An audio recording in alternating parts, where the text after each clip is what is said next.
इस बीच बड़ी खबर भोपाल से ही मिल रही है। कमलेश्वर पटेल ने ज्योतिरादित्य सिंधिया पर निशाना साधा है और ये कहा है कि सिंधिया के अफसरों की पोस्टिंग का आरोप लगाया गया है। कांग्रेस सरकार में पसंदीदा अफसरों की पोस्टिंग का उन्होंने आरोप लगाया है। सिंधिया के पसंद से बड़े अधिकारियों की पोस्टिंग होती थी, इस तरह का बड़ा बयान दिया है। तो कमलेश्वर पटेल ने सिंधिया पर निशाना साधा है। उन्होंने ये कहा है कि कांग्रेस सरकार में पसंदीदा अफसरों की पोस्टिंग सिंधिया के पसंद के हिसाब से की जाती थी और इसके बाद एक बार फिर से सियासत गर्म हो गई है मध्य प्रदेश की।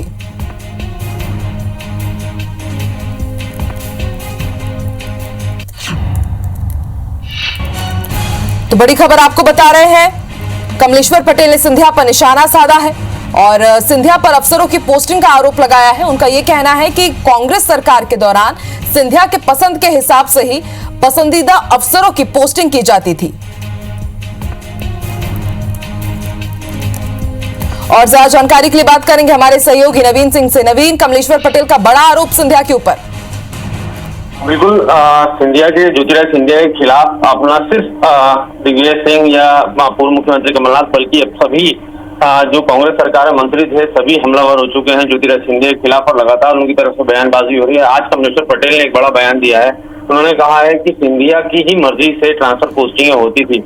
अपने विभाग का भी हवाला देते उन्होंने कहा है कि पंचायत एवं ग्रामीण विकास विभाग में भी जो बड़े ट्रांसफर होते थे वो उनके इशारे पर होते थे, वो जो कहते थे उन्हीं के ट्रांसफर हुआ करते थे। तो ऐसे में लगातार कांग्रेस बार बार ये कहती रही है कि ज्योतिरादित्य सिंधिया की राजनीतिक महत्वाकांक्षाएं काफी ज्यादा थी, इस वजह से वो पार्टी छोड़कर गए। पार्टी को उन्होंने धोखा दिया, उनको सांसद बनना था, राज्यसभा से जाना था और केंद्र सरकार में मंत्री बनना था। तो इस तरीके के आरोप लगातार ज्योतिरादित्य सिंधिया पर कांग्रेस पार्टी लगाती रही और साथ साथ कमलेश्वर पटेल ने यह भी दावा किया है कि वो उपचुनाव में कांग्रेस पार्टी की जीत होगी और दोबारा कांग्रेस पार्टी सरकार में आएगी।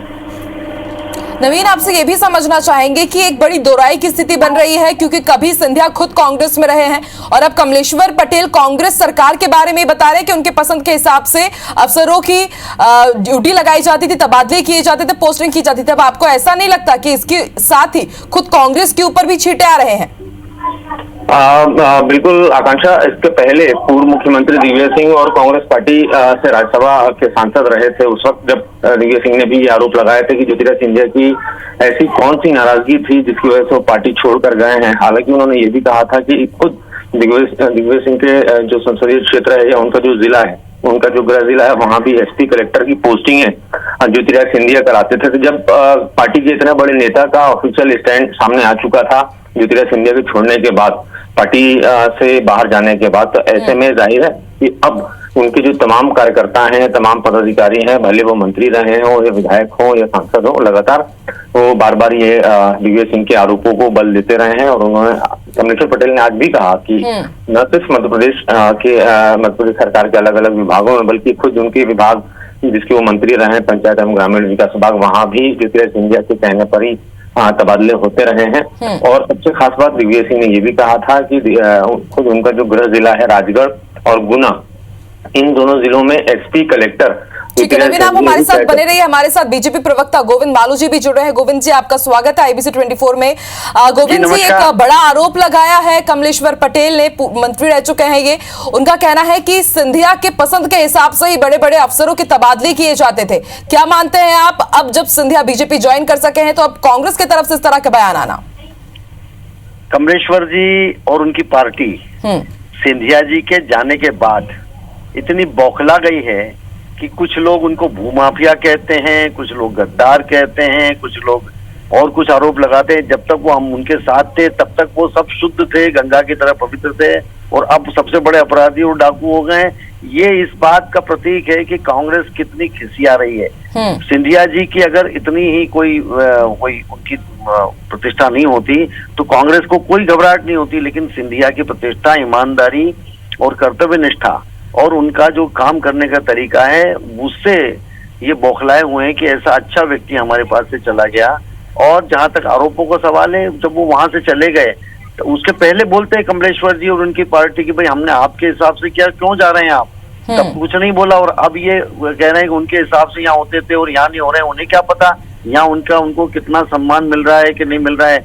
ये अब कितना भी बरगलाएं, कितना भी कहें और कितना भी लालच दें, कितना भी उनको उनके खिलाफ बोलें या उनके बारे में बात करें, अब सिंधिया जी भारतीय जनता पार्टी के वरिष्ठ नेता हैं और वो और उनके नेतृत्व और शिवराज जी के नेतृत्व में हम ये पूरा उपचुनाव जीतेंगे। और इसी की घबराहट, सत्ता जाने का जो उनको मलाल है और सत्ता जाने की जो पीड़ा है वो अभिव्यक्त हो रही है उनके बयान से। गोविंद जी, आपसे ये भी समझना चाहेंगे कि सिर्फ कमलेश्वर पटेल ही नहीं, जब कांग्रेस में रह चुके हैं ज्योतिरादित्य सिंधिया, तो बीजेपी की तरफ से लगातार यही सुर उठते आए हैं कि सिंधिया जी के हिसाब से अफसरों के तबादले होते हैं या फिर जो वहां पर पकड़ रखते हैं उनके हिसाब से अफसरों के तबादले किए जाते हैं। कहीं अब ऐसा तो नहीं कि बीजेपी ज्वाइन कर लिए इसलिए अब आप सिंधिया जी की तरफ हो गए हैं और ये बोल रहे हैं कि बौखलाहट है मात्र कांग्रेस की? देखिए, जहां तक भारतीय जनता पार्टी एक सामूहिक नेतृत्व वाली पार्टी है, सबका सम्मान करती है और वो जो लोग तबादला उद्योग उसी मुद्दे पर उनका विरोध हुआ कि ये तबादला उद्योग चला रही है सरकार। कांग्रेस में रहते हुए उन्होंने ये बात कही थी कि ये सरकार तबादलों में पैसे खा रही है। यदि उनके हिसाब से तबादले होते तो वो क्यों आरोप लगाते? उनका तो ये मालूम था कि जन कल्याण और लोक कल्याण के लिए अच्छे अधिकारी की तैनाती अच्छी जगह हो, पैसे ले देकर ना हो। लेकिन जो पैसे लेन देन का जो पूरा उद्योग चला, गोविंद जी आप हमारे साथ बने रहिए। इस वक्त हमारे साथ कांग्रेस की तरफ से भी अपनी राय रखने के लिए कांग्रेस प्रवक्ता नरेंद्र सलूजा जुड़ गए हैं। नरेंद्र जी, बहुत बहुत स्वागत है आपका। नरेंद्र जी, आज एक बड़ा बयान आया है कमलेश्वर पटेल का। उन्होंने सिंधिया पर साफ तौर पर आरोप लगाया है कि उनकी पसंद के हिसाब से बड़े बड़े तबादले किए जाते थे। क्या लगता है आपको, एक दो राय की स्थिति नहीं है? क्योंकि कभी कांग्रेस में रह चुके हैं ज्योतिरादित्य सिंधिया और काफी दमखम रखा करते थे और अब उनके ऊपर ही आरोप लगाना। निश्चित तौर पे ज्योतिरादित्य सिंधिया जी की जो कार्यशैली है वो बिल्कुल इसी तरह की है कि वो ग्वालियर चंबल क्षेत्र को अपनी बपोती मानते थे और वो चाहते थे कि वहाँ पटवारी से लेके यदि कोई बाबू की भी पोस्टिंग हो तो उसके हिसाब से हो, उनसे संपर्क वाला हो और वो इस तरह की लगातार दबाव बनाने का काम करते थे। इस बात में कमलेश्वर पटेल ने कहा तो सच्चाई है, लेकिन उनका ये दबाव प्रभाव कांग्रेस पे चूंकि उनको सम्मान देती थी, उनपे वर्षों पुराने नेता थे और एक पद भी दे रखा था, कांग्रेस ने सम्मान भी दिया था, इसलिए कांग्रेस कुछ हद तक उनकी बात सुन भी लेती थी। लेकिन भारतीय जनता पार्टी में तो उनकी स्थिति बद से बदतर है। मैं समझता हूँ कि एक चपरासी भी अपनी मर्जी से नहीं रखवा पाएंगे और जिस ग्वालियर क्षेत्र को अपनी बपोती समझते हैं वहां पर भी पार्टी ने संगठन चुनाव में भी उनकी पसंद के एक भी आदमी को पद नहीं दिया। तो ये जो शुरुआत जो होना भाजपा में शुरू हो चुकी है और ग्वालियर चंबल में जो अपना एकाधिकार समझते थे 7 नेता हो गए वहाँ। नरोत्तम मिश्रा, अनूप मिश्रा, जयबान पवैया, प्रभात झा से लेके इतने नेता हैं कि मैं समझता हूँ कि उन सिंधिया जी का एकाधिकार खत्म होगा और ग्वालियर चंबल संभाग में शायद एक भी पोस्टिंग अपनी करा नहीं पाएंगे।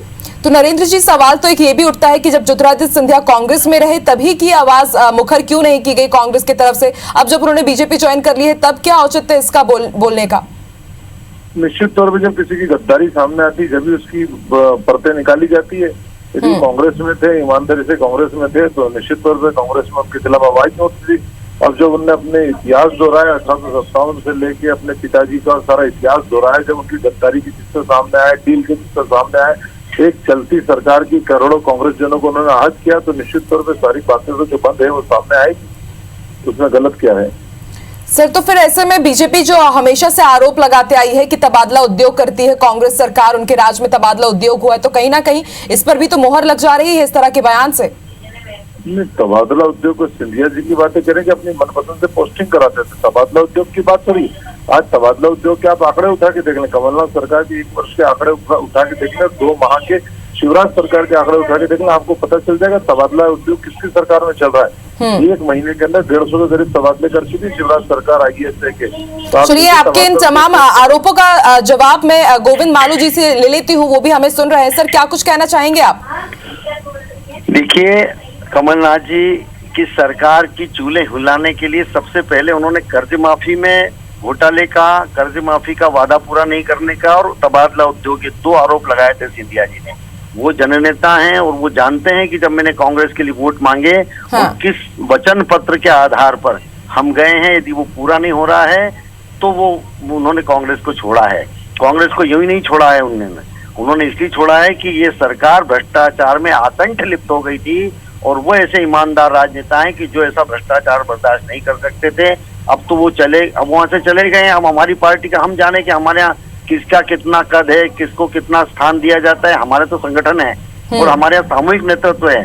हमारे यहाँ व्यक्तिवाद नहीं है कि गांधी परिवार ने कह दिया, उनकी पलकें गिरी कि वो मुख्यमंत्री गिरा, पलकें उठी कि मुख्यमंत्री उठा। ऐसा सोनिया गांधी, इंदिरा गांधी, राजीव गांधी, उनके सिपहसालार और उनके अनुयायी लोग या उनके अंधभक्त लोग, हाँ। ये सब उनकी परंपरा है अलग, वो व्यक्तिनिष्ठ परंपरा के लोग हैं। अब ये संगठनात्मक और वैचारिक आधार पर जो संगठन है उसमें उस विचार के आधार पर उनकी दादी भी इसमें रही, उनकी बुआ और ये सब पूरा परिवार, सिंधिया परिवार हाँ। भारतीय जनता पार्टी में वर्षों से है और इस विचार के कारण है, देश के विकास और प्रदेश के विकास के कारण है, वो भ्रष्टाचारियों के साथ नहीं दे रहे हैं। हाँ। इसलिए पीड़ा अभिव्यक्त हो रही है कांग्रेस के नेताओं की।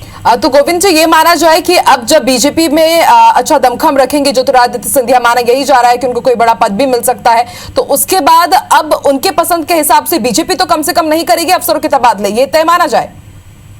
भारतीय जनता पार्टी तो उन सब चीजों को ठीक करी जो पैसे लेके तबादला किए गए हैं और जो कुशासन हो गया है, जो प्रशासन में ढीलापन आया है, जो ऐसे अक्षम अधिकारियों को लोगों ने बैठाए हैं, इन लोगों ने पैसा देकर उनको उस जितना भी अराजकता थी उसको सुशासन में बदलने के लिए वापस उनको ठीक कर रही है ऐसी जगह पर। क्योंकि जो उनकी गलतियां हम हमारे सर पर क्यों ओढ़ेंगे? हमको हाँ। शासन और प्रशासन चलाना है तो हम अपने उस हिसाब से कि कहाँ पर किस व्यक्ति की उपयुक्तता है, कहाँ पर कौन व्यक्ति काम करेगा, तो हम बिल्कुल पारदर्शी ढंग से ऐसे लोगों को इन्होंने तबादले कर दिए पैसे लेके, तो इन्होंने जो एग्रीमेंट उनसे किया उसका पालन हम थोड़ी करेंगे। इन्होंने पैसे इन्होंने लिए और पालन हम करेंगे, ये इनका जाने।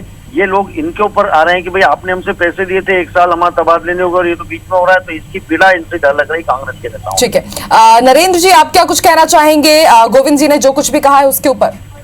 बड़ा हास्यास्पद गोविंद मालू जी कह रहे हैं अभी लॉकडाउन का दौर चल रहा है, परिवहन विभाग सड़कों पे आवागमन बंद है, बसें बंद है और परिवहन विभाग में भी तबादले कर दिए गए नार्कोटिक्स में, जबकि इसकी आवश्यकता नहीं। पैसे लेके कौन तबादले कर रहा है तो सामने दिख रहा है। सारे मलाईदार पदों पे शिवराज जी ने एकमात्र अकेले मुख्यमंत्री, उन्होंने अपने सब पदों पे नियुक्त कर दिए।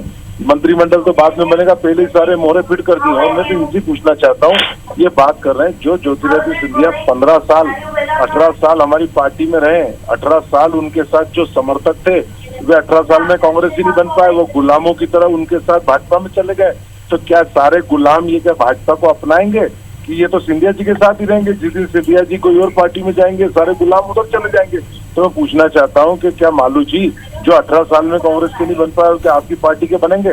और सिंधिया जी सड़कों पर उतरने की बड़ी बड़ी बातें करते थे, कर्ज माफी को लेकर आप ही कह रहे हैं, तो सिंधिया जी तो सड़कों पर उतरे थे जब किसानों के सीने पर मंदसौर में गोलियां चली थी, भोपाल में सत्याग्रह करा था।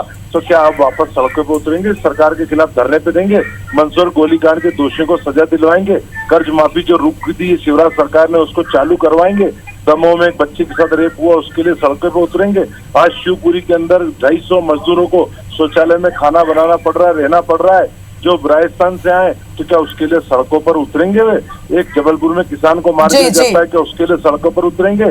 आज एक किसान की आगर मालवा में गेहूं नहीं बिकने के कारण मौत हो जाती, क्या उसके लिए? बिल्कुल सलूजा जी, गोविंद जी, भले ही लगातार कहा जा रहा है बीजेपी की तरफ से भी कांग्रेस की तरफ से भी कि उनके तरफ तबादला उद्योग नहीं चलता है, उनकी पार्टी इसको बिल्कुल भी नहीं मानती है, लेकिन जिस तरह से दोनों ही पार्टियों के रहते हुए बैक टू बैक तबादले हुए हैं, नई नई लिस्ट जारी की गई है प्रशासनिक अधिकारियों की, उससे लगता तो यही है कि वाकई तबादला उद्योग दोनों ही पार्टियों की तरफ से चलाया जा रहा है। आप दोनों का ही शुक्रिया हमारे साथ जुड़ने के लिए।